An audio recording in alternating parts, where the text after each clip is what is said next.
政治黑手拒绝反罢免主委。一直以来其实我们的罢免团体面临的就是一场资源不对等的战争。其实我们要对抗的不仅是韩国瑜以及他的喽啰们，那这些喽啰们其实就包括他的局处首长们，以及甚至在议会的国民党议员喽啰们。那其实，在最近的言行很明显的发现，其中一个喽啰就是所谓的我们高雄市的副市长陈宣文副市长，他同时身兼选委会的主委以及反罢免办公室的主任。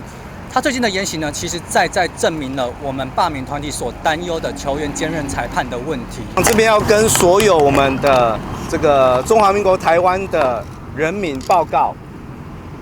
罢免权其实是宪法在我们宪政体制还有我们民主法治里面非常重要的公民权利，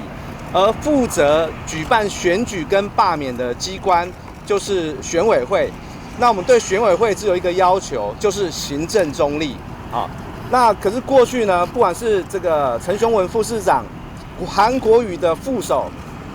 被指派担任市选委会的主委，一路以来的言行，以及呢，我们在这个选委会的第98次的会议记录里面，很清楚的发现，他们在这个公务人员进行查对的时候，会有一份2块钱，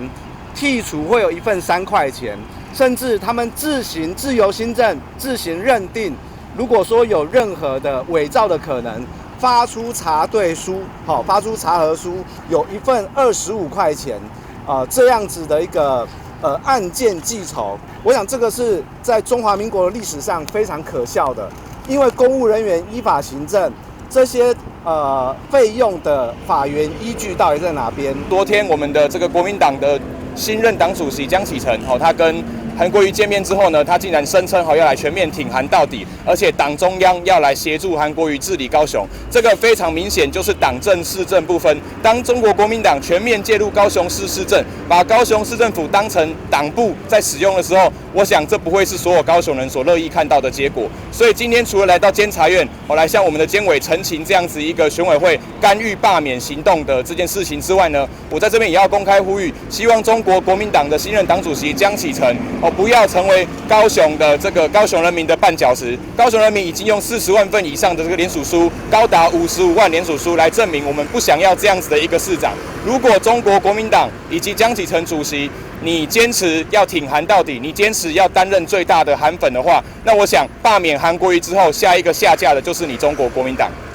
那现在在高雄发生的这个事情，并不只是高雄人的事，更是全台湾人的事。因为这个不但是考验高雄人对于监督不适任的市政首长的这个坚持之外，也是考验台湾的民主制度。所以我们身为公民团体，我们希望